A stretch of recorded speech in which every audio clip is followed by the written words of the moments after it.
Hello, good afternoon, good evening, and good morning if you're here in the United States and northern part of the world of America. My name is Ebrima Sonko. I am the host of the Dialectic Space Podcast. And with me today is my big brother and somebody that I've deeply admired for a very long time, Mr. Nyang Njie, Gambian economist, political pundit, policy analyst, among other things that really define him and his professional life as a Gambian. And today I'm really excited to talk to him, to explore his life, to explore his journey, and various parts or layers of his public commentary. Mr. Nyang, welcome to the Dialectic Space Podcast. How are you doing today? Good Good morning, morning, your end, and good and good afternoon. afternoon from our end in the Gambia. It's a pleasure having me on your show, and I really do appreciate it.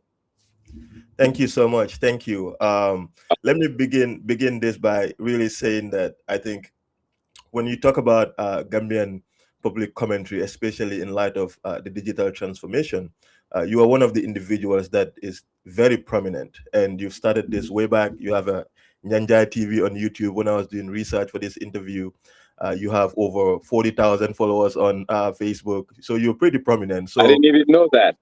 you do. Actually, I haven't been on YouTube for like a year and a half. So I don't You follow my YouTube. I just do. dump stuff there, and I hardly even read the comments on it.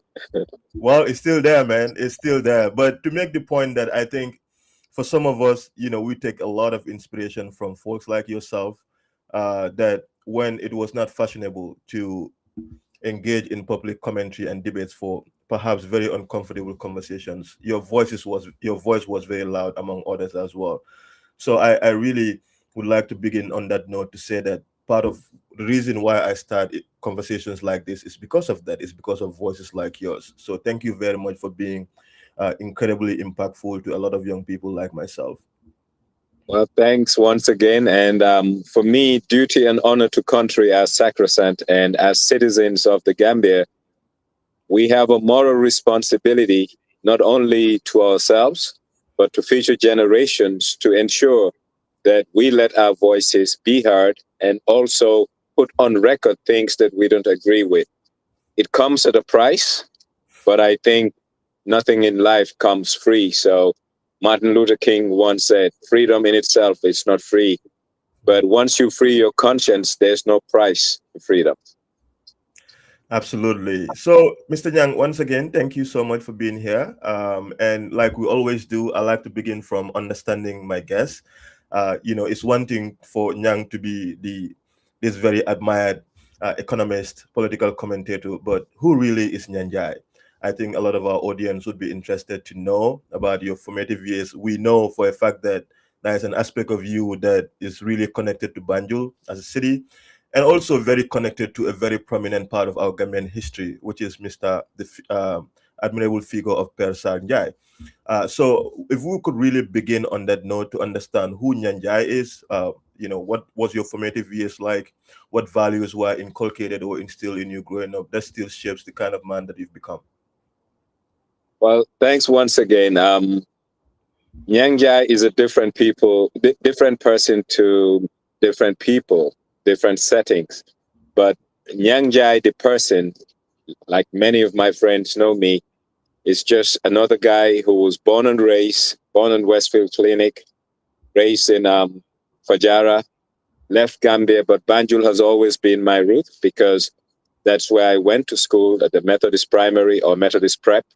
From Methodist Prep, I went to Gambia High School, and part of my afternoons were spent at Banjul. So I happen to have a connection with Banjul, not because that only my maternal and paternal grandparents lived there, but it's a place that shaped my identity, my upbringing, and who I am as a person today.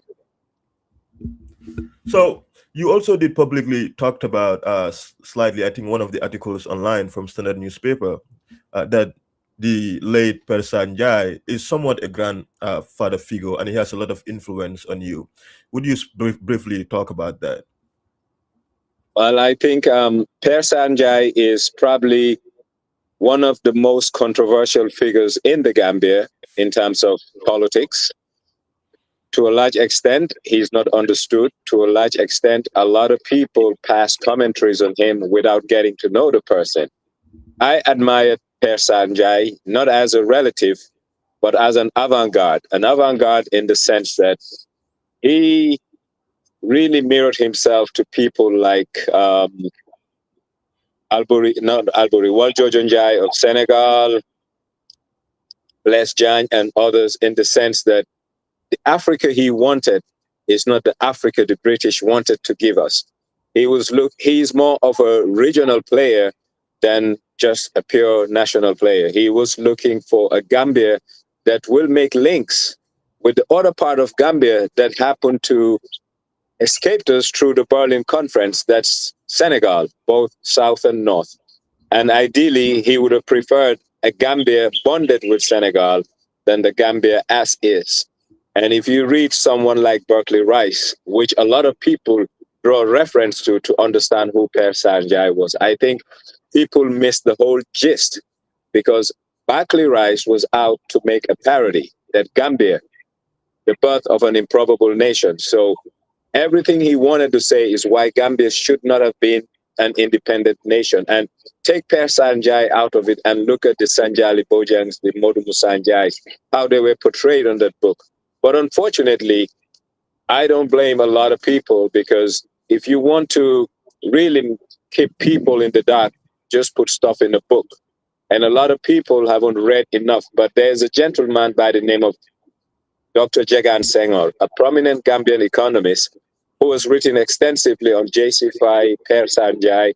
And I urge people, especially younger generations of Gambians, to try and read and understand, because you cannot fight for your country if you don't know the ideals of your country. You cannot fight for your country if you don't understand what the forefathers represented. And I think that's a disconnect. And a lot of people, they shout, they make noise, but unfortunately, they don't understand or know what time it is in terms of what Gambia needs, what people of old fought for. And I think that disconnect is part of the apathy that I see in our country today, because a lot of young people don't know Sanjali Bojang. A lot of young people don't know Omar Mbake. A lot of young people don't know Matar Job Sawalo, even MC Cham, who just died recently. So these are part of the problems that this country has, and we cannot build a nation that happens to have an identity without connecting to what identified us as a people when it mattered the most. And Young, to that specific point, if you would care to speak very briefly about what's the significance of representing the wholesomeness of the stories of our greats, like the PS Njies and all these other figures that you talked about, because I think it's important. Part of what gets lost in the conversation is this very have representation of what really is a whole, right?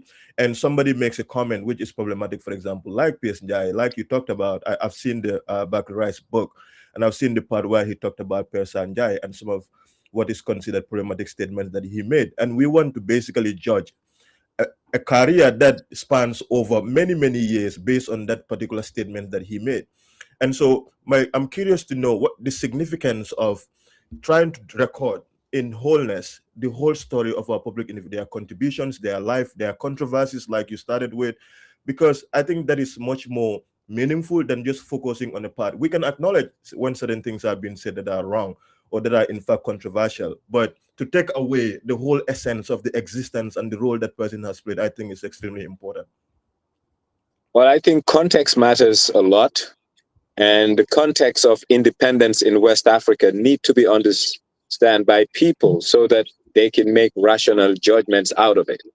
Number one, independence is not free, but the way West Africa, British West Africa for that matter, got independence, a lot of people don't have an understanding. Mm-hmm. If you really understand World War II, the end of World War II, and the reconstruction era of Europe, America played a significant role by bankrolling the rebuilding of Europe. So American money that was to bankroll the rebuilding of Europe cannot be used to subsidize colonies. So basically, after World War II, Europe, especially British West African colonies, had to be let go. But in terms of being let go, they still wanted us to have semi-political independence and still have economic imperialism. But a lot of us don't have this understanding. So there were different groups, even in French and British West Africa. The Monrovia group, there was a group that was led by people who wanted a different type of independence. Then you have the other group. But at the end of the day, the people who wanted close ties to the colonies were more favored by the colonialists than the people who wanted a different type of relationship. The Edward Francis Small, St. Clair Juve, PS Njie, Gaba Jahumpa played a significant role. But unfortunately, we had a problem. They inherited what the British left. The British created a divide and rule system, and it helped them. That's why if you look at the franchise, instantly or initially, it was just confined to the colony, and the protectorate didn't have the franchise. And you look at our body politics. Our body politics never prepared us for nationalism, but regionalism. PS Njie, the party of the Salum Salums. Gaba Jahumpa, Muslim Alliance. JC Fai, the Catholics and Christians. David Kwesi Jawara, Sadauda Kairaba Jawara, Protectorate People's Party. And this is why up to today, our body politics is more personally oriented than issue oriented. So our politics from the onset has created a country that's not meant to be what a national country with independence should have had. So it is good for many of the young people to have a revisit of history, understand the dynamics, and see how best we can divorce some of the things we inherited as residuals of colonialism to make sure we have that mental emancipation to be free to form a nation of Gambians rather than a groupings of Gambians. Nyang, Chimamanda Ngozi, prominent author from Nigeria, in one of her most prominent TED Talks, she talked about the power of a single story. And essentially what she's saying is African stories being narrated through mostly in a very Eurocentric view. And we've seen that a lot in our social and economic history. And I'm just curious, considering this specific point that we're on with Bakri Rice's book, what is really the importance of us documenting and narrating our own stories and taking ownership of our own stories instead of allowing, I don't like using foreigners, but outsiders, for example, coming and narrating our stories, and we claim these stories as though they're factual representations of our way of life, of our history, of our records, among other things. At what level should we, at this point in our life, take charge of our own history? You know, like go to the likes of Hassan Sise and the work that they're doing, our historians, our journalists in our communities, among others. We just don't grab these books as though they are the Bibles and the Qurans, and whatever they say are the factual representation of the realities. Well, the tale of the hunt will always glorify the hunter, so long as the hunted is not around to tell his or her side of the story. But the biggest problem is the failure of the intelligentsia in the Gambia. I was just talking to a friend of mine yesterday. He said, do you know that there's no historic recording of 2016 coalition to date? So different people are giving different perspective, even amongst ourselves. If you look at our president, his narration of what happened in 2016, but I don't blame him. I blame the intelligentsia for not putting the record straight so that when people derail, they will know that these are the facts. And if you look at Gambia, the Battle of Sankandi, probably that, and also Balangar incident, including the one that, what's his name again, Edward Francis Small and others were involved. These were the first attempts by Gambians to really manifest their destiny. But nowhere in our history have we recorded what happened from our perspective.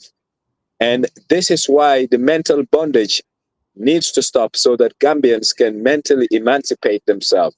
And mental emancipation starts with awareness. And awareness starts with enlightenment. And enlightenment starts with recording. And this is the failure of the Gambian intelligentsia. So now I'll take you back a little bit. You raised in Gambia, you had opportunity to move to the United States. How did that come about, and what was principally the focus of your academic, or maybe other reasons why you went to the United States? But I suspect that's where you did part of your studies. How did that come about? Well, I always knew that I wanted to go to school in America, which was against the wishes of my parents, for the simple reason that I grew up in an age where, if you really see the progress of African Americans, especially in entertainment, sports, that lured me to the American mindset. Looking at people like Malcolm X, I had a fascination with America, and I had to struggle with my parents not to go to school to the UK, but rather the US. Finally, they caved in, and I was able to go to school there. But I knew that I was just in America for a mission, and I had to come back home thereafter. So yes, I went to school in America, finished school, and came back home. That's what got me there. And what was the focus of your program in the US? I studied business undergrad and economics, and I did economics, macroeconomics, and policy with public administration. And I'm sure you also talked about this publicly in the past. While you were in the United States, you also underwent some, political and leadership orientation or awareness, if you would call it. And what was that like? If you would walk us through your involvement. Well, going to school in the US, I preferred the southern part of the US because for me, that's where Black culture really is the bedrock of Black culture. You look at the Nashville, you look at the Mississippi, you look at the Georgia, Alabama. So that's the America I wanted to be in, but that came with a price because Reconstruction era, segregation, and all these vices were still there. So I went to a predominantly white school. So I was a minority as an international student. I was a minority as an African, and I was a minority as a Black person. Mm-hmm. So going there, things were not easy. And I'm a person who hates injustice. And a lot of people I went to school with, Blacks, not that they accepted the status quo, but their glass ceilings that they dare not cross. Mm-hmm. I came in, joined student government, became a senator, and that wasn't enough for me. I wanted to be the president of the student government, knowing that both international students and Blacks were minorities, and that wasn't a reason to stop me. So I did my best, and I knew that it wasn't going to be possible, but I wanted to make a statement. And after making the statement, I mean, if you look at the cake, a school that's getting over $6-8 million a year for student activities being controlled by majority white students, we were not able to get the type of programs we want, be it entertainers. I mean, I remember Public Enemy coming to my school. I remember Tupac and others. So these were things we wanted, but it wasn't easy because they'd rather get the rock bands and others. So I and some friends led a protest, and this protest really shut down the whole school. And as a compromise, a department of minority or multicultural affairs was set up in the school, fully equipped, staffed. And that's when things started getting better for the minority students on campus. So after you finish your program, how did the decision come about to really, I mean, not even before that, but prior to completion of the program, you made a conscious decision. You've talked about this in the beginning that you do eventually want to go back home. That was not an intention to stay in the United States. What was the idea like then, and what was the social and economic situation and the political situation of the Gambia at the time when you were finishing your program in the US? Funny enough, in August 1993, an African friend of mine who's part of the Army Reserves went on training to an Army base not far from my school called Fort McClellan. And he came back and said, "Hey, I met an African at the fort. This is his number. You can call him." I called. No one picked up. I left a message. And later that night, around 10, I got a call, and it was Yahya Jammeh. Wow. Yes, yes. But then we were on the phone talking. I didn't know his name. He didn't know my name. So I said, you must be from the Gambia or Sierra Leone. And he asked why. I said, your accent. He said, where are you from? I said, I'm from the Gambia. He said, me too. He said, where? I said, I'm from Fajara. He said, that's where all the thieves live. I'm sure you're here on a scholarship. I said, but I haven't even told you my name. You don't know who you're talking to. And you passing judgment. Anyway, fast forward, we met. And when I met him, I just smiled and smacked. I said, Kanilai, because growing up, I know who Yahya Jammeh is at the Fajara residence, mostly of the president. So I knew him as Kanilai. I never knew his name was Yahya Jammeh. But anyway, he spent time there till January 5th, thereabout. Actually, we spent New Year's in Atlanta, had a party around January 5th, 1994. He came home. So me coming back home, I never saw him or relate to him thereafter when he was president because we didn't share ideals. So I did what I had to do in the Gambia whilst he was here, and it has costed me a lot because he thinks otherwise of me. But anyway, around 97, I said, you know what, I'm going to come back home. And my parents lived in the US, mind you. So I came home because I recall when I was leaving Gambia, there was Ghana Airways to Baltimore. When I was stepping on the foot of the airplane, I said, I'm coming back. And I know I was coming back because I was determined to come back. I'm not the type that wants to live abroad, but I had a mission, accomplished the mission, and I came back home. So, and Yang, the change in 1994, did that in any shape, way, or form influence your coming, knowing fully well you met this dude in the United States and you guys hang out in Atlanta, and none? To the contrary, even before coming home, I never wanted to associate with him because I wouldn't lie. I had family members that got the wrath of him. So I want nothing to do with him. Absolutely not. But Gambia is my home. With or without him, I'll come home. And I came home. Yeah. I walked to the Ministry of Finance and I had my fair share of him. I was arrested, taken to the NIA, quote unquote, as a spy, which makes no sense. Later, he demolished my house. And all of this was due to the reason that I never went out searching for him, unfortunately. And yes, he showed me what power really is. So we're going to stick on that. Your return and then got hired at the Ministry of Finance. How did that come about? Well, I came home and I was more interested in getting experience. And an economist who's not working for the public sector, because being a macroeconomist, if I was a microeconomist, I can go straight to the private sector, worry about pricing and other things. But no, I'm a macroeconomist. So that's the place that I can dirty my hands. So the Ministry of Finance would have been the right place. But when I came home, after being hired by the Ministry of Finance, I spent 6 months at the PMO, just learning public administration, how to prepare papers, how to write, how to disseminate information, all these things. And also using that time to read files, policy files. And thereafter, I moved to the Ministry of Finance. And on what capacity at the Ministry of Finance? As an economist. As an economist. Yeah, okay. And how long were...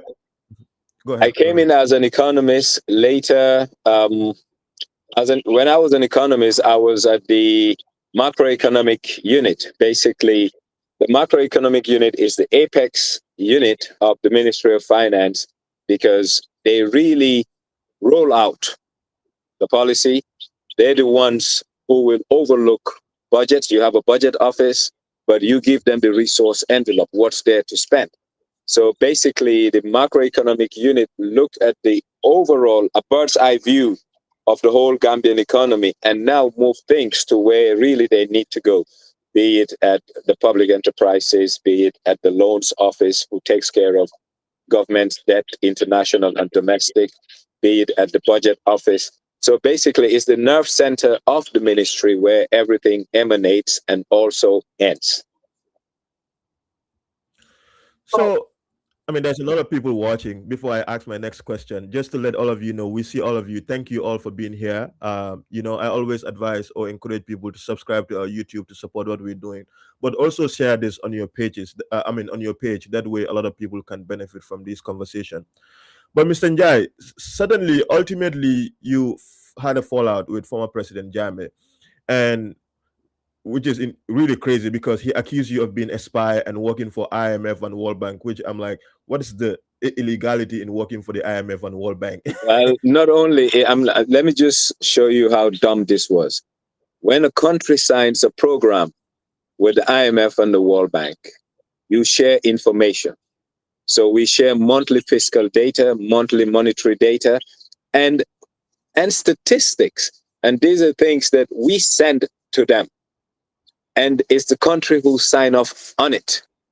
But it's what it is. But I think for me, that was a pretext, because me coming home, I've never visited him privately, and I've never had a private engagement with him other than an official encounters.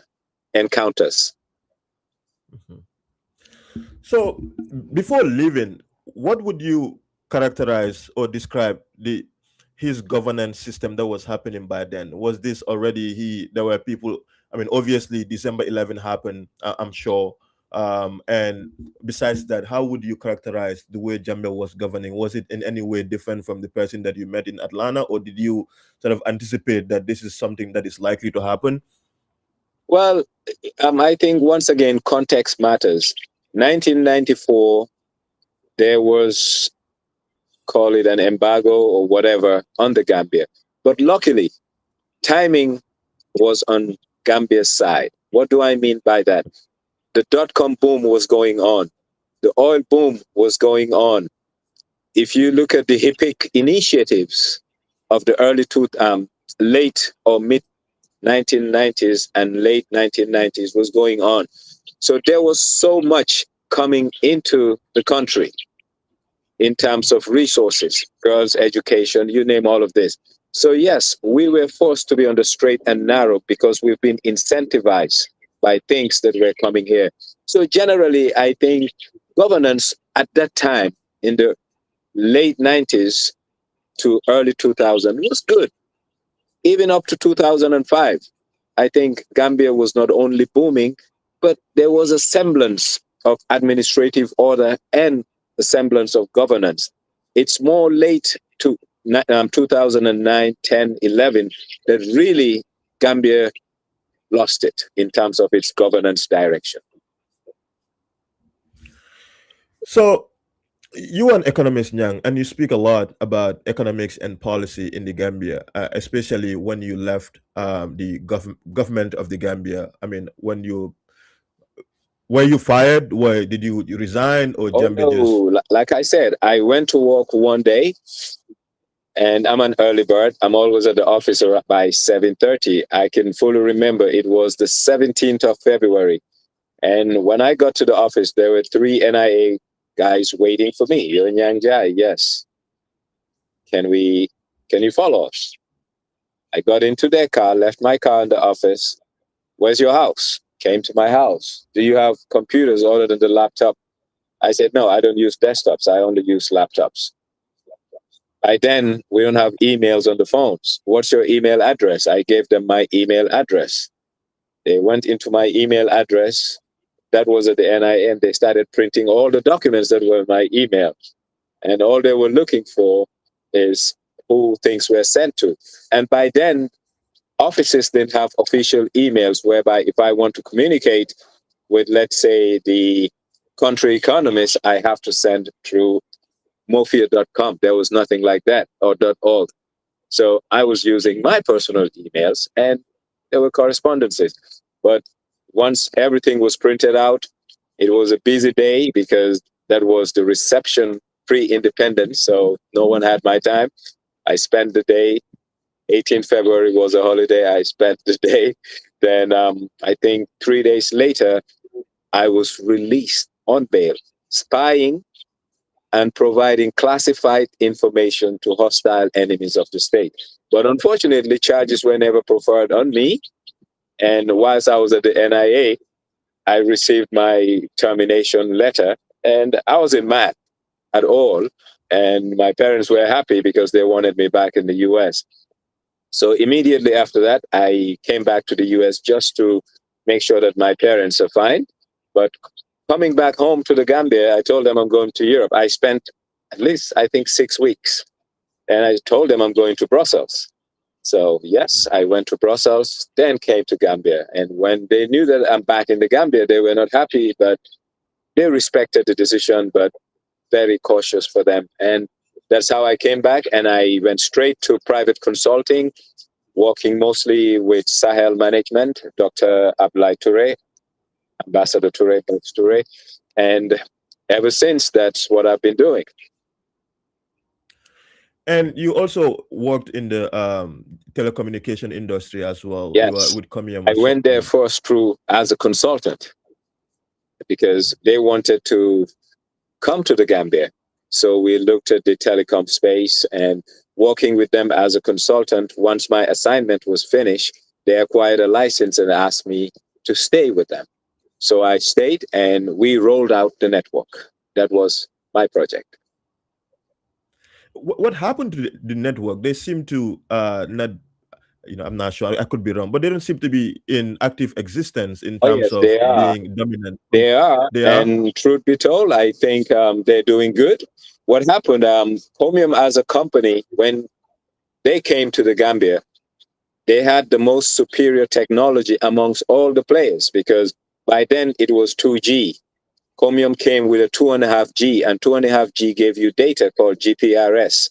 So that was Comium's advantage coming into the market, and they were able to position themselves to be the second biggest operator over time. But lack of investment, reinvestments into the company made the company to falter. And when QCell came in, QCell easily merged in and became the number 2 operator in the country.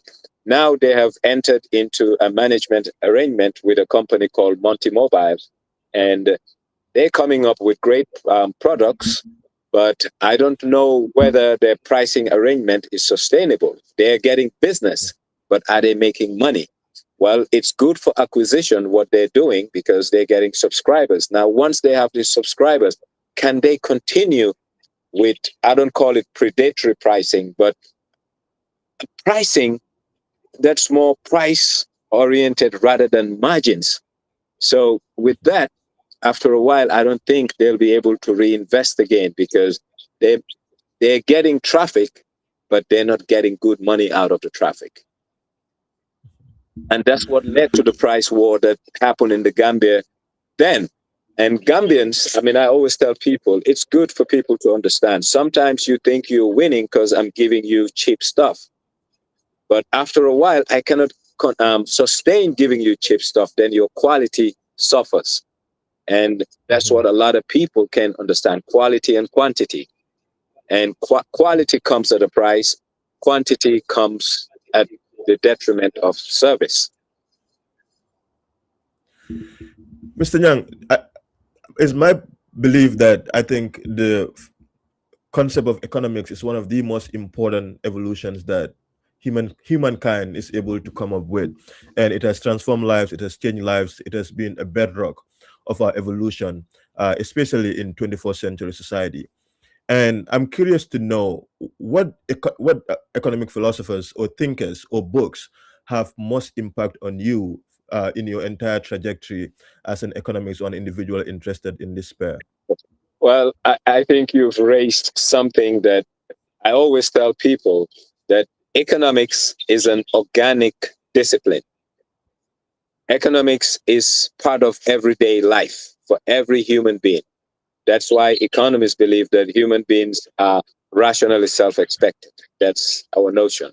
But economic thought, it's very broad. You have the classical, neoclassical, and growing up, I'm a fan of reading books. Karl Marx was someone that I love reading because of his leanings. But as a macroeconomist, someone who impacted me most is John Maynard Keynes. And if you look at most of the classical economists, they were philosophers also. But Keynes is someone that I'm really anchored on. But if you look at the modern world as we live today, Joseph Stiglitz is someone that I've read a lot. Jeffrey Sachs is someone that I've read so much about. You look at there's this French guy. Um, he wrote a book about equality. I mean, I forgot the name of the book. This is as recent as 2, 3 years ago, and basically he's tried to change the paradigm, and now economic thought has really moved from what it used to be, because we had the classical, neoclassical, and now the new thought that's coming out, I don't even know how it's called. But a lot of people, Milton Friedman, these are people who really impacted me. But Keynes is my anchor when it comes to economy, because I'm a free market thinker. Is there any figures in the Gambia in terms of this thought or this area, economics? I had very few wonderful economics on this platform that I had the pleasure of talking with. Most of them young, by the way, and they actually talked about you and how they admired you. But is there any figures in the Gambia when you are getting into this area that when they talk about this area or when they do work in this particular area, you sort of look at them, I'm like, yeah, this is the yardstick? Oh, definitely. I mean, Gambia per capita is a small country, but we boast of probably some of the best and brightest economists this continent has seen. But unfortunately, we don't see them around. You have Lamin Barrow, IDB, ADB, no, ADB. You have Mr. Ibufal, World Bank, IMF, great guy. You have Lamin Lee, probably one of the best, finest economists I've seen to date. I mean, these are people that somehow shaped me. Somehow I wanted to be like them also, because I've seen what they're capable of and I've interacted with them and I know their capacity. If you look at the National Investment Board, which is the equivalent of GIPA today, it was manned by the likes of Manjan, the guy that was at Social Security, Lamin Barrow, Ifal, and others. And these people have made names globally across development organizations or institutions around the world today. And not And so forgetting it brings Dr. Ablai Toure also. I mean, I think he is the godfather of Gambian economics. and that begs the question why, for example, we have all of these brilliant minds, and I think the idea of coming to back to Gambia to work sometimes is hard because of just the system that we have back home. But really, the question I want to ask is why do we have so many brilliant minds in terms of economy, yet the Gambian economy is somewhat or has been in shambles for a very long time in terms of using the economy to transform the lives and well-being of Gambian people? Well, economics is just a tool, and it's a tool to Yes. advise policymakers.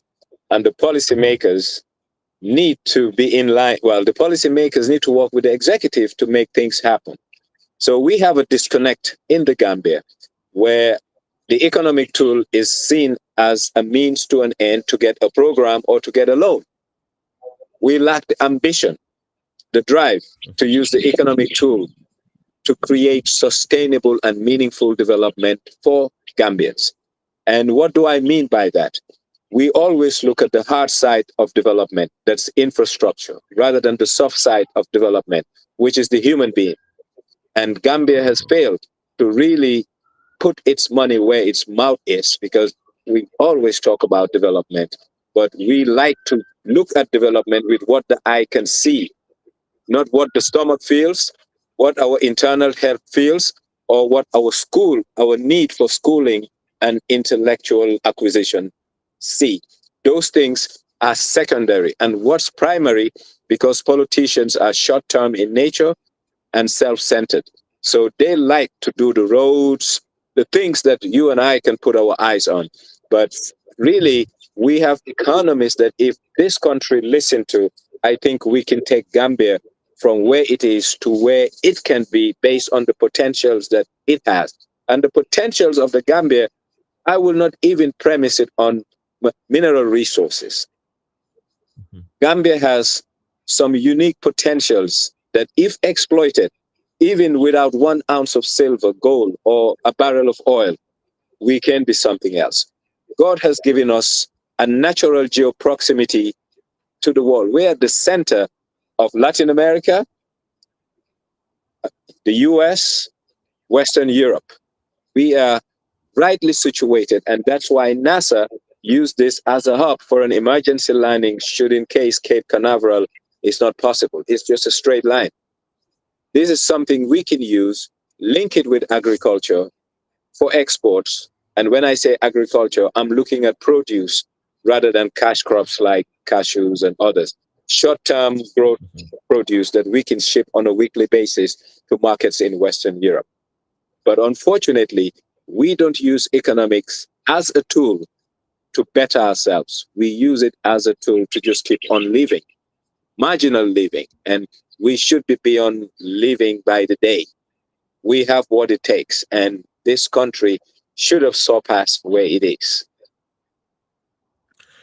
So the economic system that we have, do you think is designed well enough to guarantee job creation for a lot of young people who are, for example, embarking on this backway journey? Recently, a lot have died. As a few weeks ago, a boat capsized as well, and this has been a trend that has been happening.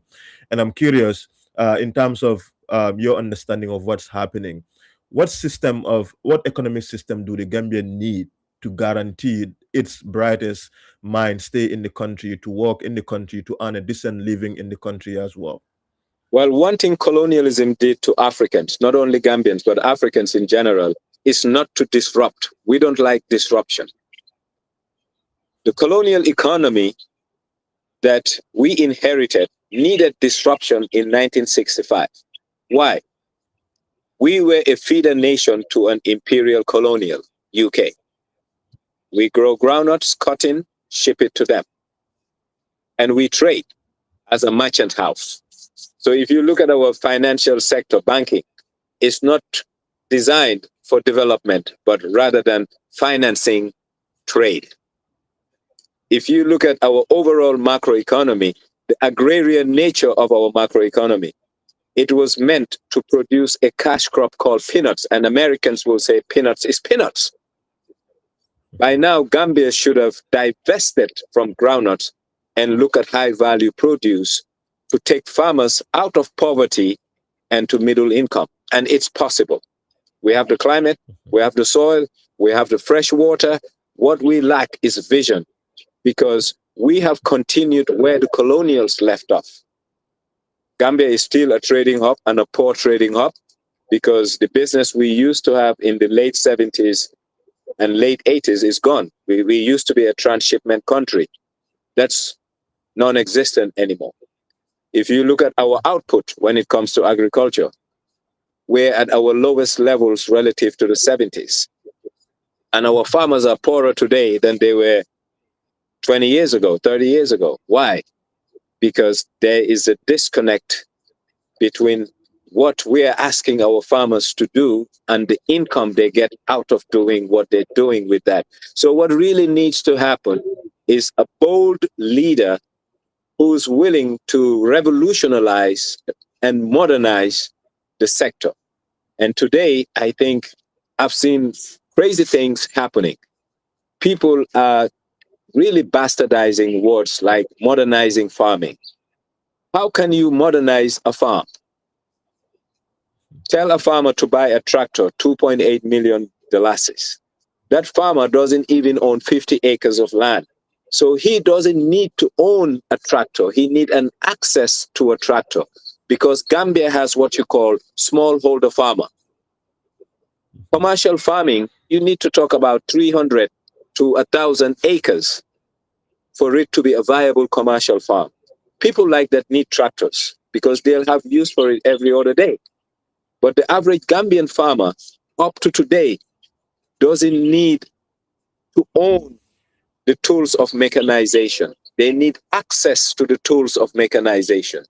And what government needed to do is to look for private sector who are willing to invest in these tractors, these tillers in all the regions, have people who will rent them out to farmers. Farmers have access to it rather than owning it. So the little resources we have as a country, we always misdirect it. And if you look at Gambia, 1990 to date, the investment in agriculture and the return out of agriculture, it's a failure. And it will continue to be a failure because the mindset we have is a continuation of what the colonials left. And that was an extractionary macroeconomic environment. They were extracting out of. You had the CFAOs, the moral prompts. These are trading houses. They will bring goods, we buy.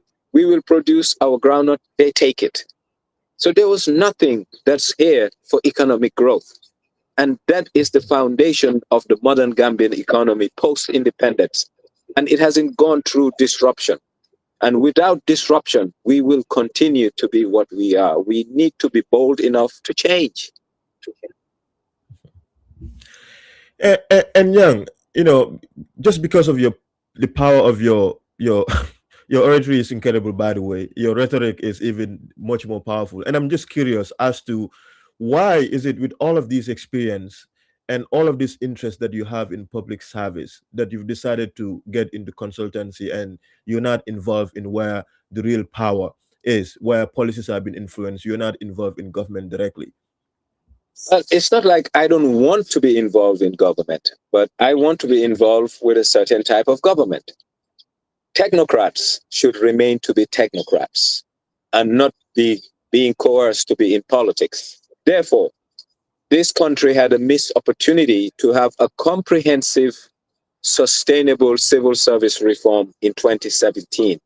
What we needed in 2017 was to really overhaul the civil service by ensuring security of tenure. I don't like the word downsize, I like the word right size.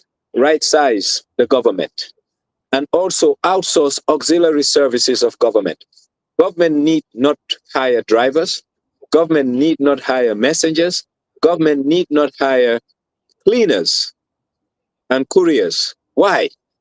When you hire these people, they're a liability to your payroll.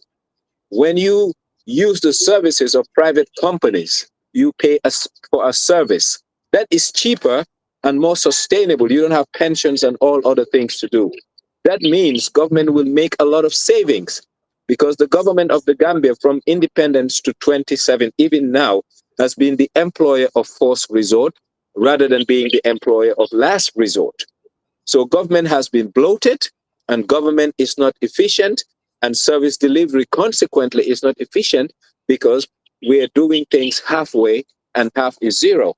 So now 2017 was the right time for the government of the Gambia to rationalize the civil service, give security of tenure. With that, people like me will want to come in and work for the government. But today, being vocal and being a civil servant is a recipe for disaster because I don't have security of tenure, nor do I have a whistleblower protection. So if I do go there, I want to go for prominence. If I do go there, I want to go to serve an ego of being part of an elite, but I will not be impactful to the greater good of Gambia. So I have no business in an environment where I will fail before I start. But you did, in fact, also after the change in 2017, when the OIC Secretariat was formed, got hired to work there at the OIC. How did that come about? And what led to your resignation or you're being pushed out? What were the circumstances of your exit from the OIC? I have a friend of mine called Lamin Sane. I interviewed him here. He came to me with an idea, just an idea. Look, these people want to raise funds, do A, B, C, and D. I want to work with you. So we used to sit in his house in Fajara preparing what we want to do. We sold the idea to the president, he bought it, and a company was registered. So OIC is an incorporated company. Once it was registered, we created what you call a mobilization strategy. to mobilize funds. And we had key priority areas. Money started flowing in. And once money started flowing in, interference started happening. Because what we wanted to create a sovereign wealth fund as a legacy project post-summit. We wanted to ensure that there's some infrastructure inbuilt in the Gambia through the OIC to benefit Gambia. So we were not looking at the meeting. We were looking at what the meeting can earn us post-summit. We wanted to ensure that Gambian contractors will be empowered by having a local content law whereby even international contractors, when they come to Gambia, a certain percent of their contracts must go to local contractors. That will help them build capacity, resources, so subsequent contracts can be given totally to Gambian companies. So at some point, when money started flowing in, interference was happening. Can you talk to this contractor? Can you talk to that contractor? And we were adamant we were not going to do it. And it got to a point, it got so serious. So Lamin and I had a meeting with the boss, and thereafter we resigned the same day and called it quits and moved on. And it's rather unfortunate. The OIC, I'm sorry to say, is a failure and a liability to the Gambia. Because if you look at all these cars, they're not bought by donor money. It's paid for by our funds. That's not what we wanted. And to a large extent, we even got an offer from the Saudis to get a fleet of cars from them, ship it to the Gambia, use it, and send it back. But unfortunately, many people, this was a way to make money rather than a way to leave a legacy for the country. So we had to go. But what do you say to the suggestion or even to the criticisms that some people put against you publicly that you'll ask for a job, the responsibility is bestowed on you? I think even yesterday, a few days ago, Lamin Sane was on Coffee Time, and Peter actually mentioned this to him, that responsibility has been given to you guys, and you had the power to influence things from within, and then you give up on that responsibility and then left. Well, you see, in life, the first instinct of a human being is called self-preservation.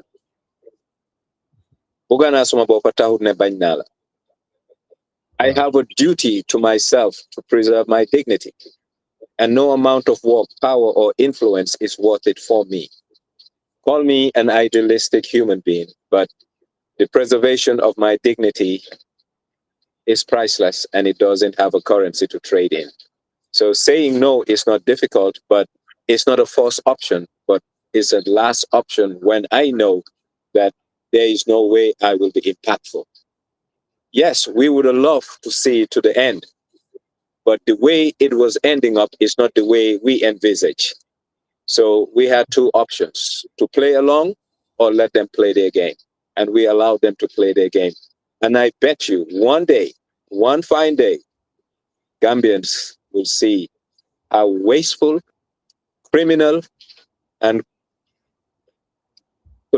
collusive this OIC thing was. It's a shame. We deserve better, because we have left a bill behind that will be paid at least for the next 25 years. And the generation coming doesn't deserve that. And I want nothing to be part of that. Young, what is your conviction anchored on? I think that is something a lot of people are interested in, because I think for most Gambians don't understand. It's hard to get to Nyang. When it comes to intellectual discourse and the courage to have that, you're in the forefront. But also, I think you talk about this also publicly a lot, is you are a free man, you are an independent thinker, and that your values are uncompromisable. You stand on what you believe in, and although you're not dogmatic, but you're strong in things that, you know what I'm saying. So I'm really curious, what is your conviction anchored on? All right. I call myself an iconoclast. Number one. Number two, I'm pragmatic. I'm a realist. But in as much as I'm a realist, this may be contrarian, because I also am an idealistic human being. There is a Gambia that I want. There is a world that I want to see. I will do what I can do to see that world. But if I am not seeing that world, and I see a world or a Gambia that's not taking me close to, it doesn't have to be exactly, but at least close to the Gambia I want to see, if I can impact, I will. But if I know that I can't impact, I will speak, hoping they will listen and incorporate what I say. But if not, for the record, I'll speak my mind. So I don't have a dogmatic ideological leaning, but as a person, wherever I find my comfort, that I can balance my conscience with my action, that's where my leaning is at that point in time. Where did you get that courage? What's the source of that courage? Is it your parents? Is it your education? Is it your parents? Okay. My dad,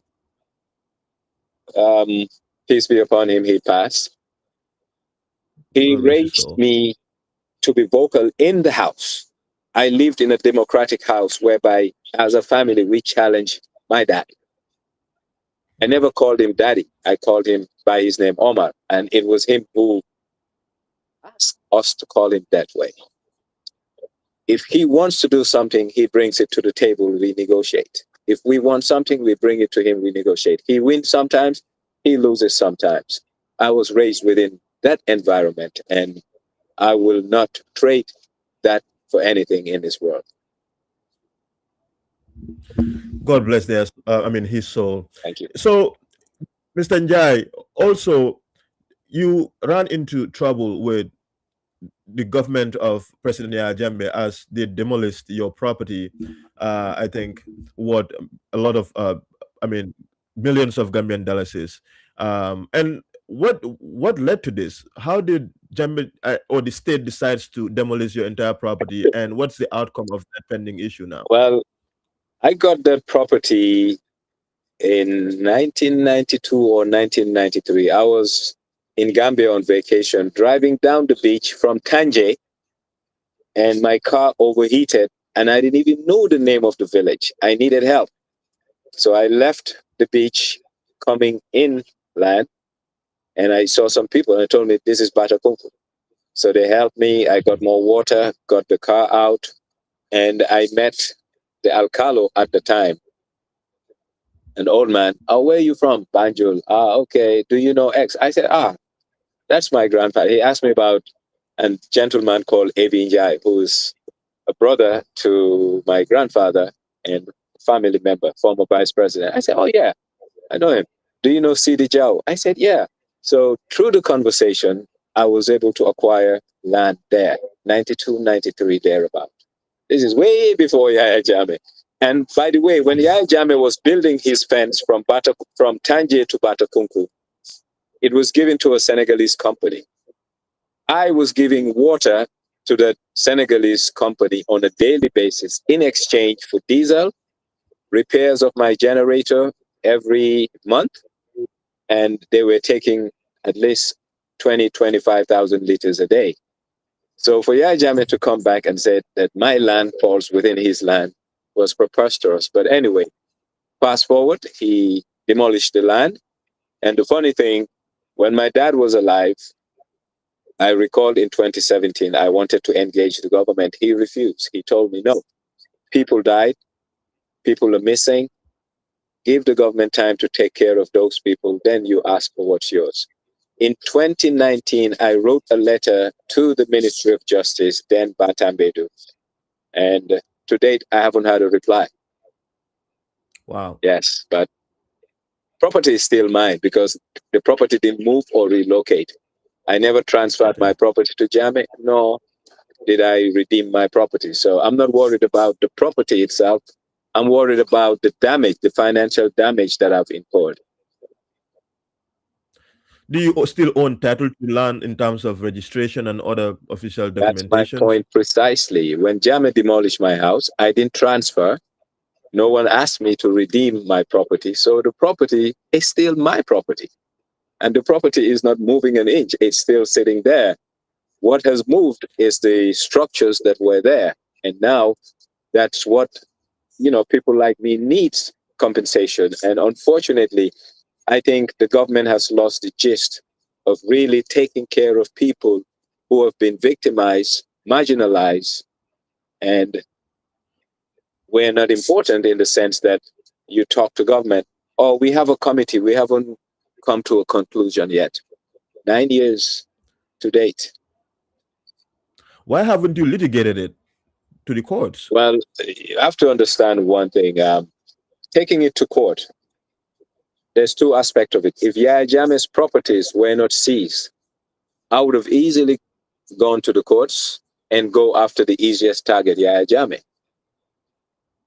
And I will be compensated by the sheriff selling his properties and giving me back what's mine. Taking the state to court, I may have a moral victory, but it will be difficult to get what's mine in terms of compensation. But I do think there's a lot of significance to that in terms of the value that is going to put in our legal jurisprudence as a private citizen that is taking the government to court. One, and secondly, two, the symbolism of that I think is meaningful. Yes, and so you're right, but that will be something as a last resort. I haven't engaged government for the past 6-7 years on this issue, to be honest with you. And I've been patiently waiting, hoping that something will be done. But yes, as a last resort, I will do that just as an emblematic price, a token. And that also comes at a cost. If I want to take this government to court under the issue, rest be assured, $600,000-$700,000 will go down the drain.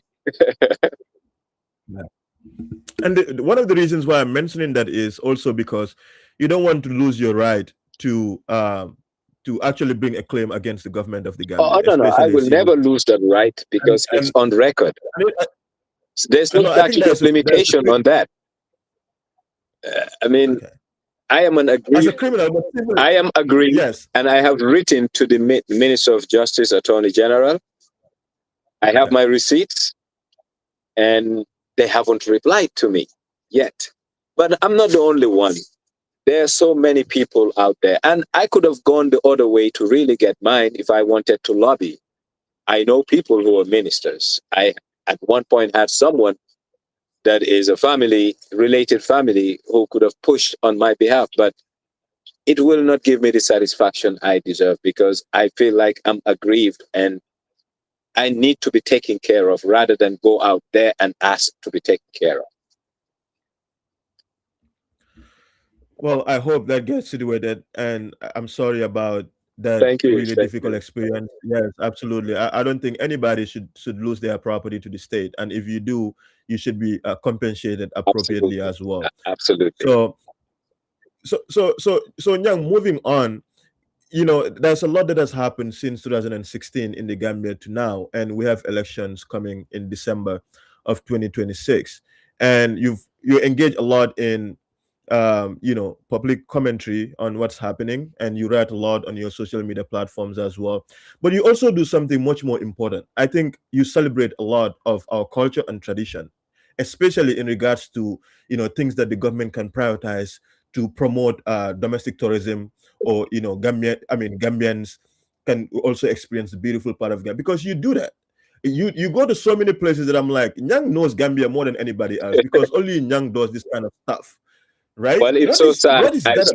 I started a series called Gambia Uncharted, and I gave 12 episodes free of charge to GRTS, but that wasn't the reason why I did it. I did this to promote tourism, and the way I wanted to do it is to work with the GT board and civil aviation. Why?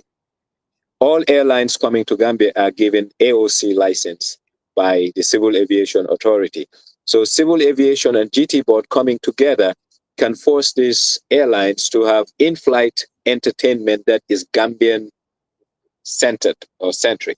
Meaning, if you have 12, 15 episodes of Gambia Uncharted, you're leaving Brussels coming to Gambia, 30-minute episodes, you'll watch at least 2, 3. So by the time you get to Gambia, you'll have a bucket list of what you want to do. That was my intent. It was never about making money. Mm-hmm. These things are all produced by me at cost, no sponsors. With the help of Alaji Manka and Babukar Manka. They're my collaborators. And it's a way of giving back But whatever I want to give back, I want it to be impactful.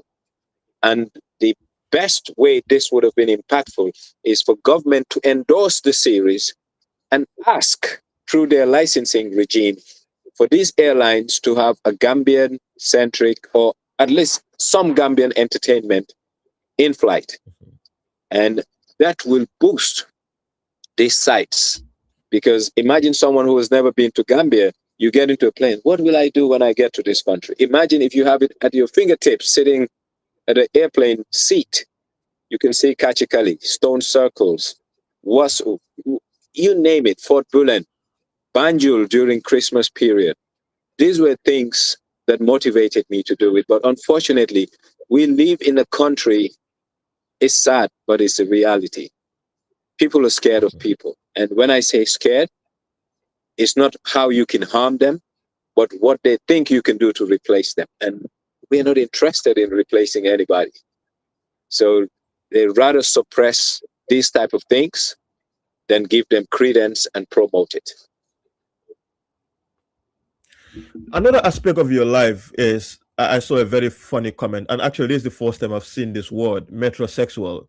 I think somebody described you as that because of your love and affinity for fashion, how you look, how you take care of yourself. You in fact describe yourself as a different Gambian. Again, I'm curious, how did this come about? Have you always been like really interested in looking great, looking I'm my dapper all the father's time? son.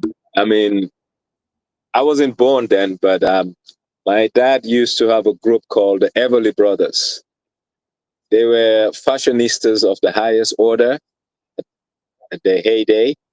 I'm talking about 18, 17, 25-year-old young Gambians. This is before he went for his studies. And he always wanted to look good. He always espoused the good life. And the good life is just not what you eat, where you sleep, but how you present yourself and where you want to go. So I always emulated that. And in everything I do, I tend to inculcate a sense of, when I say style, I'm not talking about fashion, sense of substance into doing something, be it how I dress, be it how I speak. And it's not something try to act. It's just who I am. Even when I speak, that's why when you sent me stuff, I said, I don't like to read. I am just a natural person that just want to spill what's on my mind at that time. But luckily, I'm always able to structure it whilst we're sharing the conversation. So even the way I dress follows that mindset. Well, it's pretty admirable. You know, I have to add, you got pretty decent style, and Thank you. and I hope most Gambians also lean into that too. It's okay to look great. It's okay to smell great. It's okay to talk Absolutely. great. You We're know, here to there's lead. absolutely nothing wrong with Look, I always tell people poverty of the mind is Gambia's biggest problem, not poverty of resources. that. Mhm. Once your mind is poor, you don't have the abundance mentality. And it's the lack of the abundance mentality that's not making Gambians to dream big or think big about our development agenda. And that's why in the Gambia, we have islands of excellence rather than oceans of excellence. We work more in silos. We have a silo mentality. And that's poverty of the mind. And we need to change and deconstruct that. We are not poor.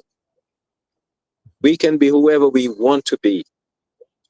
We can really do great things for this country. We need to be dare to be different and have leaders who have guts to disrupt the status quo. The status quo is Gambians are confined within parameters, and we hate getting out of these parameters. And some of us that want to operate out of these parameters, we are seen as something different, and society oftentimes frown upon it. But I am not thick-skinned, but I am indifferent. I could care less. And that's not arrogance. That is just me wanting to be who I am and manifest my destiny the way I so choose to. And because you're talking about that, young, like you said, usually when you're having these conversations, I like natural conversations. Usually, just out of courtesy, I like to provide my guests to say, hey, these are the areas I want to cover. But this conversation is phenomenal for many ways, because now that you're talking about that, it just dawned on me the question of what faith, the impact of faith that it has on you, for example, either because who we are as Gambians, generally around Africa, religion plays a huge role in terms of our thinking, in terms of our way of life, in terms of how we dress, the names that we give to our kids. Everything almost is being underpinned by religion. And I'm curious, does that play in any part of who Nyang Njie is? Because Well, you've not made that's a subtle good reference to question. it. Yes. That's a very good question because I am a highly spiritual person, and really, yes, I'm religious, but it doesn't direct who I am. And for a reason, for a Mhm. good reason. Growing up, religion didn't play a dominant part of my life and household. But my father wrote a book about religion at his later date of his life, and he became highly spiritual and highly religious. And he wrote a book called Wisdom According to the Holy Quran. Very philosophical book. And unfortunately, that's an area where my dad left me behind. His spiritual journey, him and my brothers were into it, and I'm not so much into it. And for me, religion or no religion, the manifestation of who I am is not in, religion has no backing in it. I believe that I am a Muslim. I will do as prescribed to the best of my ability, but I don't have to manifest my religion outwardly. It's a contract between me and my God. So my religion is not manifested. I mean, I can go to Friday prayers just like this, and it doesn't mean I'm not a good Muslim. And I'm comfortable even being called not to be a good Muslim because that's their version of me. And my version of me is the representation of who I am. And that's the only thing that matters. So I'm highly spiritual. And during my early days, I had a roommate called Lat Jorndao, highly intelligent Gambian, passed away about 3, 4 years ago. He was also a professor at Spelman, Clark Atlanta University, came back home, lectured in the Wow. Gambia. Great guy. So there was a part of our journey we were Egyptologues. So some family members of mine won't know this, but there was a part of my life with another friend of mine called Leopold Sambu. We were into, I won't call it idol worship. We were into Egyptian mysticism and for many years. So I am just comfortable being Nyang Njie, and I'm not ashamed of who Nyang Njie is because I don't conform to norms set forth by others, but I want to be in line with standards set by society, so long as society will also accept the way I want to manifest who Nyang Njie is. Yang, another controversial issue that I think most Gambians, or at least public in Gambian social media, associate with you was during the disposition or the sale of former President Jammeh's assets. I think you acquired one of the vehicles Mhm. that were being auctioned, and I would really want you to talk about that. How did that come about? Well, that's highly personal to me. I did it with pride. If I have to do it again, I'll do it and do it and do it.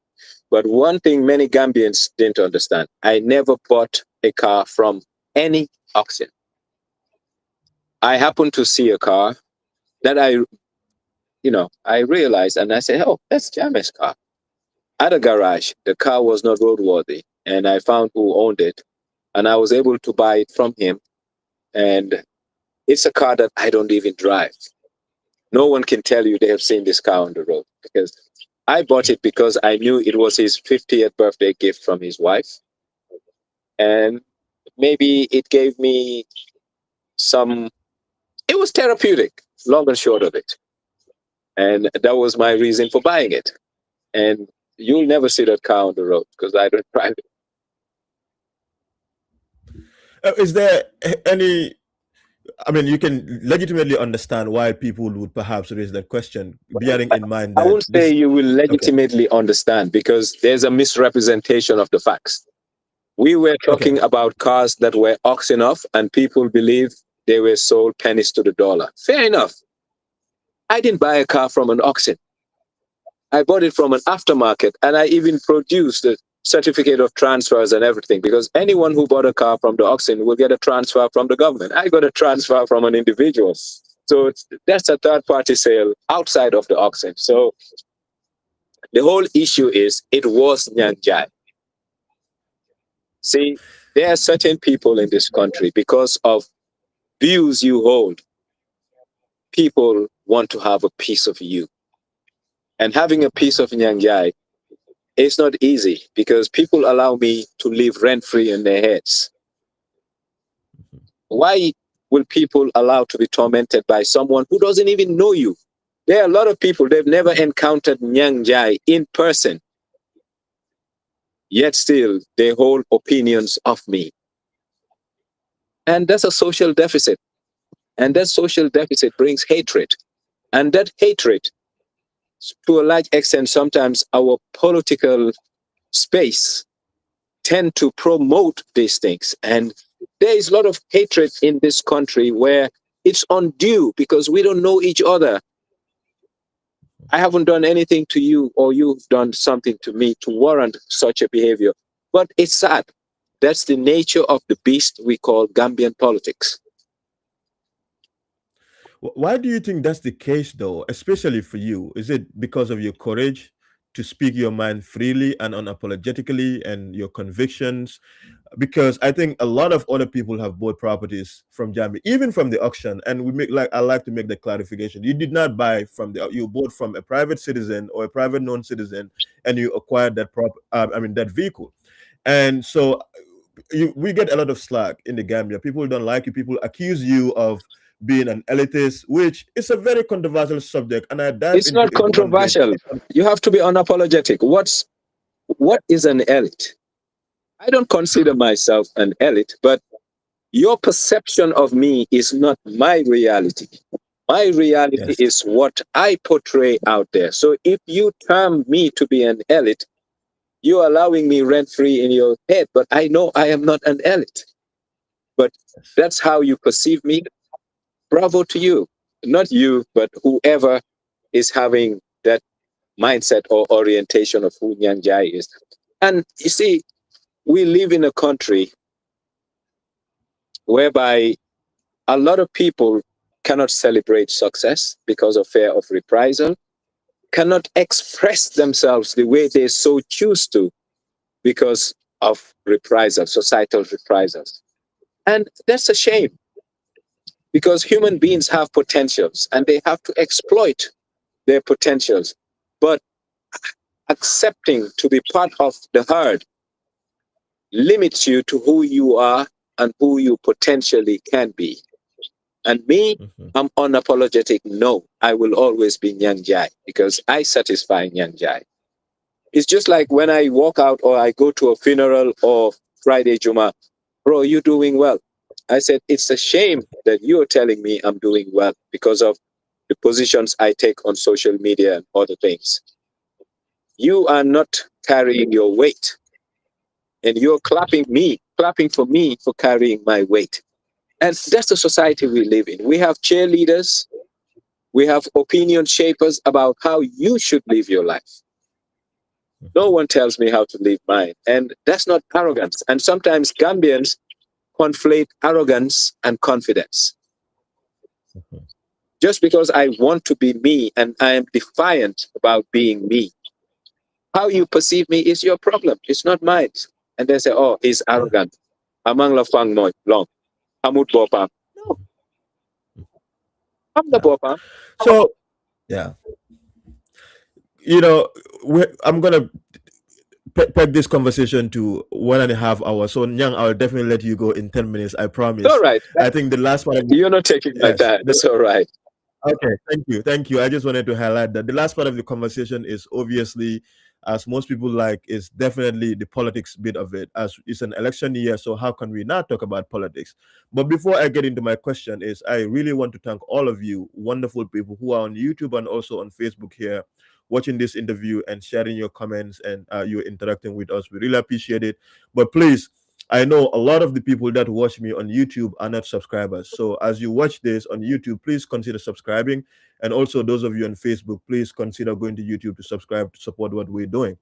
But Mr. Nyang, election year 2026, there's lots of political parties coming up. There's lots of independent aspirants that are also coming up. And there are ongoing conversations for partnerships or what we otherwise refer to as coalitions as well, because of the notion that historically no single political party in the Gambia is able to win. And this is a pivotal moment for the country in terms of the direction that the country is going and the change, at least perceptively, that a lot of people want in the Gambia.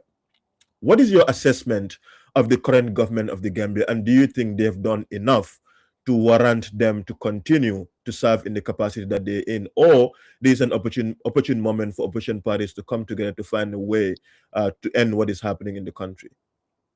Well, I think Gambia is going through an arrested development phase. Arrested development in the sense that we came out of a dictatorship. We wanted a government that will design the blueprint of a new Gambia, and subsequent governments build on that blueprint and continue the development of the country. But unfortunately, Coalition 2016 failed, and President Adama Barrow, during his second term, continued where Coalition 2016 started, meaning continuing governance rather than restructuring governance. So, if you ask me, has this government done as what people expected out of it? The answer is no. We booted Jammeh out because we wanted a new constitution. We booted Jammeh out because we wanted the end of impunity and also reparations and also justice. And to date, many people have died who were waiting for justice. The Nyang Njies, the Femi Peters, the Solo Kurumas, so many of them, they have died, they've gone. And justice delayed is justice denied. So I am not rating this government based on roads that they're putting on or schools that they're building. The mandate that they got was not for roads. They didn't campaign to build us roads. They campaigned to give us institutions. And in that aspect, this government has failed and woefully reneged their promise to Gambians. But unfortunately, if you have a society that happens to have a political disconnect, a society that has an emotional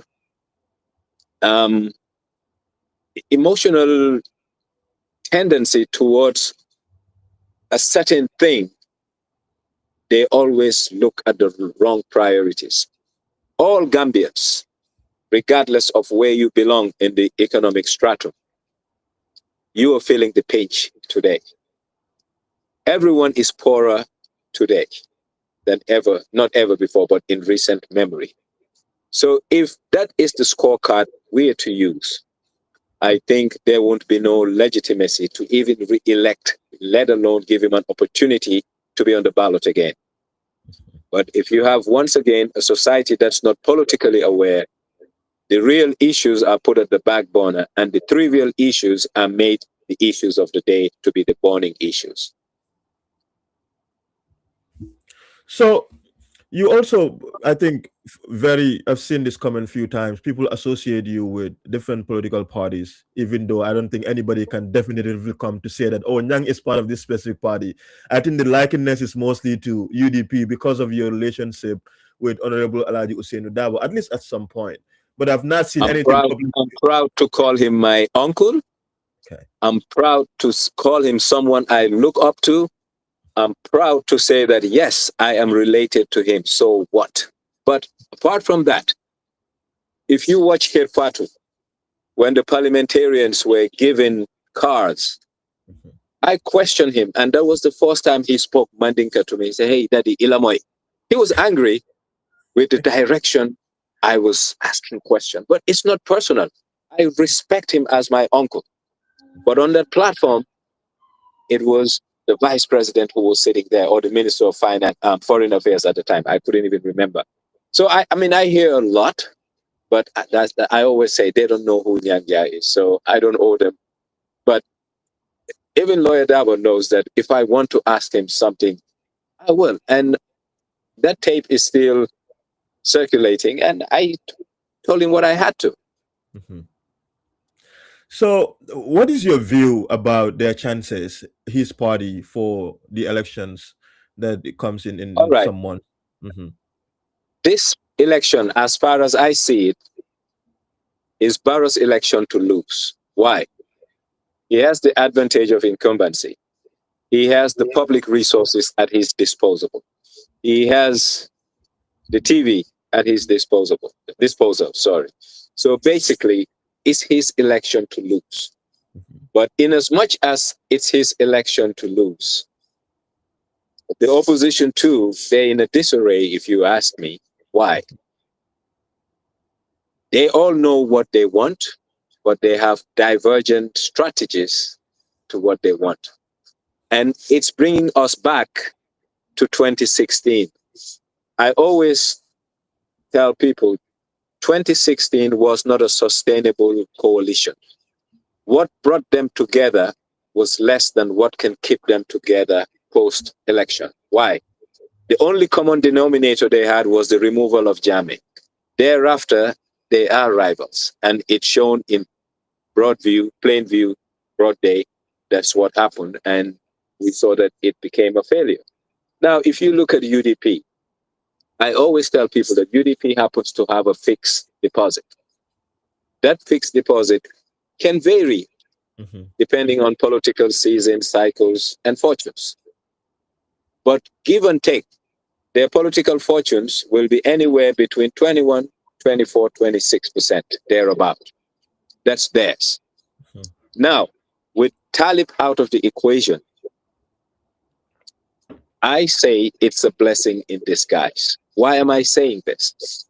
There are so many Gambians that would have never voted for UDP.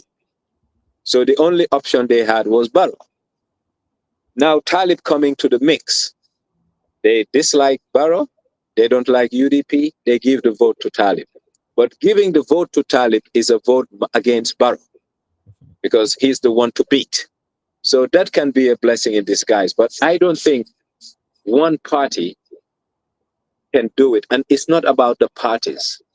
It's about the silent majority independent Gambian voter who wants change. So coming together will make that independent voter say, look, I may not agree with UDP, I may not agree with Doy, but collectively they want change. I want change too. That will be what will tilt the pendulum to swing against Barrow. And I hope, and I still believe that we have time. You see, what we have been seeing October, November, December, January, it's normal. It's called political jockeying. Everyone wants to think, I'm the man to choose. I mean, do you think SFL in August will say, I agree, whoever? No, it's me. He has to sell himself. Then crunch time. That's when people will bow down and agree for someone else to take. But what we have been seeing in recent months is normal. They're jockeying for position. But once we get close to crunch time, and I think crunch time will end now against March, because we need to mobilize resources, put structures together, and that also takes time.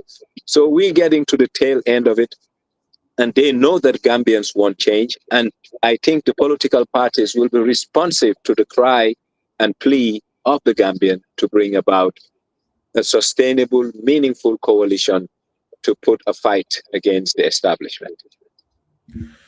Now, Barrow's Grand Coalition, as they call it, involves about 9 political institutions or political persons, whatever. and he is not stopping in terms of trying to get more and more influential figures on his side. I think as of recently, there are reports unconfirmed that UDP member Rohit Malik Low, mayor of Banjul, your home, by the way, even though you don't live there now, it's been reported Yeah. that he's going to leave UDP to join NPP. And my question really is that Barrow, and I wrote this on my Facebook a few days ago, and some people were not happy. I said, I think it is risky and a monumental mistake to underestimate Barrow in respect to understanding how to win elections, not the substance of his competence. And I think people miss that. And people were invoking a lot of emotions and morality. I said, no, politics is an issue of aggregate. I said, you people worry so much about morality. I said, those are important. Ideally, we would love to have that. But that's not the essence of winning. The essence of winning is the person who has the highest number of the votes. And Barrow cares about that. So I would like you to speak a little bit about that. Barrow's chances. You talk very briefly, but what's Gambians in terms of underestimating the power of incumbency, Well, understanding two that, things. yes. Two things. Politics is the second oldest profession apart from prostitution. And politics is a game of vested interest. Now, Barrow has explicitly said verbatim, I am a political animal.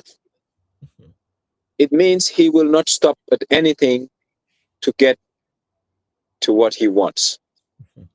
What he calls a grand coalition is not a grand coalition.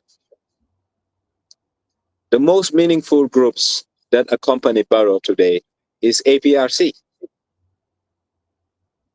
If you take APRC out, I don't like to name names of the other parties. They're not even briefcase parties. If they were to hold a Congress, NPP may have to loan them members to fill in their congressional meeting or whatever you want to call that. So, but at the end of the day, Barrow is a smart guy. He understands that the Gambian politician is not interested in meaningful change, but is interested in personal transformation. So he gave them the tools for personal transformation, and now he makes it cheese, carrot, and a rat.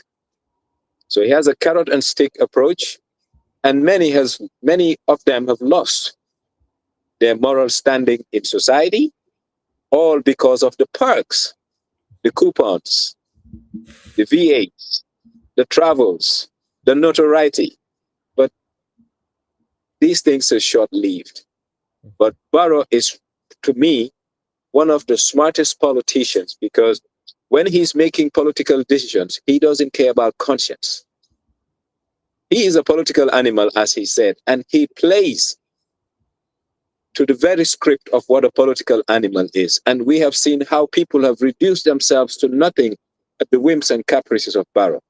So many Gambians underrate him, but I don't underrate him because many will say that these are lines that people should not cross. And Barrow will say, who cares? And that's why it is foolhardy to underrate him, because many of us will come up with strategies that happens to have confinements, parameters that we will not get out of. But he will cross them with ease and go to bed and sleep. So we have to be very mindful of him and what he will do to win his election. And like I said, it's an election for him to lose because he has everything on his side. But one thing he doesn't have on his side is the will of the people. But unfortunately, poverty has been weaponized in Gambian politics. And the weaponization of Gambian of politics in the Gambia has made many to succumb to something that will give them a short-term gain. I'm talking about the Gambian electorate, not the politician, us, the general public. We know this medicine is not good for us, yet still we want to take it because it gives us something instantly. And once that wears out, we're back with our pain. So that's the weaponization of poverty being mainstream into Gambian political life. Yeah, I also like to ask people that I talk to here, especially folks like yourself, who their ideal political figure is in the Gambia, either past or present. And I like to always speak about mine is I think Halifa Saleh has a lot of impact on me growing up in the Gambia, going to school, and my interest in terms of things I care about. Who would you say is, or what is your ideal political figure? Or one person in the Gambia that you look at and be like, this is ideally how Gambian politicians should carry themselves. This is how they should engage publicly. These are the most important values that they should uphold. Is there any single person that you look up to, either past or present, in the Gambian political? Yes. You see, if you really understand Gambian history and you understand when a group of Gambians left Banjul to go to London to negotiate for independence, the diversity of that group, both in terms of region, ethnicity, social orientation, was very distinct because you have Sefos, you have the Sheriff Mustafa, not Sheriff Mustafa, but Sheriff Cisse's, you have the JC5s, the PS Njies. But of all of them, JC5 really is someone that struck a chord. And as a young child, I was also lucky to have met JC5. And at my later days, trying to reconcile the little conversations I had with him and trying to put them in an analytical perspective, he might not have won a lot in Gambian politics. But what he espoused was politics that was clean, politics that was fair, and politics that was driven by the love for public service.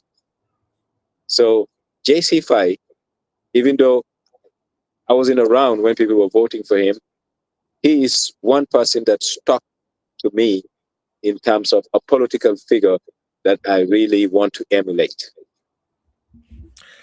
This last part of the set of questions I want to ask Nyang is really to get to know Nyang for Nyang Njie in terms of the little subtle things that you like to do. What sort of music you like. What sort of food that you like. What are some of your favorite spots in the Gambia for Gambians should know to go to? Because you know the best restaurants, you know the best places to go, you know the best obscure little bitches in Gambia for people to go see. So, first question: what sort of music do Nyang Njie listen to? Nyang Njie loves good music, and good music is not confined to genres. So I listen to classical music, I listen to jazz, I listen to blues, but my favorite of all times is B.B. King, Miles Davis, and Charlie Parker. Favorite restaurants in the Gambia? Ngala Lodge. Why? Ngala Lodge is not only the food, it's the environment. I am someone who loves nature. I am someone who loves botany, plants. So Ngala Lodge gives me the ocean, gives me nature at its best, plant life, and on top of it, good food. Favorite current Gambian politicians? Favorite current Gambian politician? I don't have one. And I would like the question, why? Why? Thank you. I don't have one because I have a mold. So for you to be my favorite, you have to fit in that mold. And no one fits in that mold. And that mold, consistency is one, but more so the idealism that I espouse. You have to fit in it. So I don't have a favorite as of now. Favorite vehicles or types of vehicles? I am a classic guy when it comes to vehicles. So I like the antiques, the Land Rovers. You'll never see me drive a Range Rover, new type. It's not for me. I'm a classical guy. So I love cars that the boxy type cars, and they have historic reference. So those are my kind of cars. So Land Rover Defender. And finally, what are your favorite books? My biggest? Books. Your favorite books. Books. Das Kapital is a book because for me, most of the recent books are good, but Das Kapital is one of them. Globalization and its discontent. It's another one. And Frank Fanon, Ratchet of the Art. Ratchet of the Art. That's one of my favorite too, by the way. And then finally, Nyang, what is next for Nyang Njie? I'm sure a lot of people are wondering or curious, besides the consultancy that you're doing, besides promotion of Gambian culture and tourism, what is next for Nyang? The next for Nyang Njie is to slow down, maybe move to somewhere like Bintang, live by the river, blend in with the locals, and just be an everyday guy. It's not that I'm not ambitious, but I just love to live. Is Nyang Njie happy? I mean, in the next 3 to 5 years, that's where I want to see myself. Mm-hmm. You see, a lot of people have ambitions. I don't want to be a president, but I'd rather be a good advisor to a president. I'd rather be a good advisor to a minister of finance. It's not that I'm scared of leadership roles. What people don't understand, leadership is not always leading from the front, but good leadership is leading from the back. And I may not want to say it out loud, but there are things that are happening in today's government. Had they know that I have an input in it, they'll never take it. But people consult me and I give them ideas and I see things happening and I love that. Yeah. So I love to lead from the back. Nyang, thank you so very much for talking to me. We'll draw the curtain for our conversation here. If there's any last statement that you'd love to share with the rest of the Gambian community in light of the very close elections that we have, words of peace, words of advice, words of encouragement to Gambians in terms of how we continue to engage and interact. Is there anything you would love to share with our audience today? Well, first and foremost, it was a pleasure sharing a platform with you. And you're someone I respect, not only for your eloquence, but depth. Because when I listen to you, I put it in 2 layers. One is the coherence and eloquence, and 2 is your analytical aptitude. And I really admire and love your analytical aptitude. And kudos to you. Thank you. To Gambians, and thank you to the people who are watching. To Gambians, we at a watershed defining moment. We need to either continue with the status quo or have an opportunity for a reset, for a failed reset. We failed to reset. So this may give us an opportunity to have a genuine reset. But for this genuine reset to happen, we need to think and act as nationals, collective as Gambians, not groups of Gambians.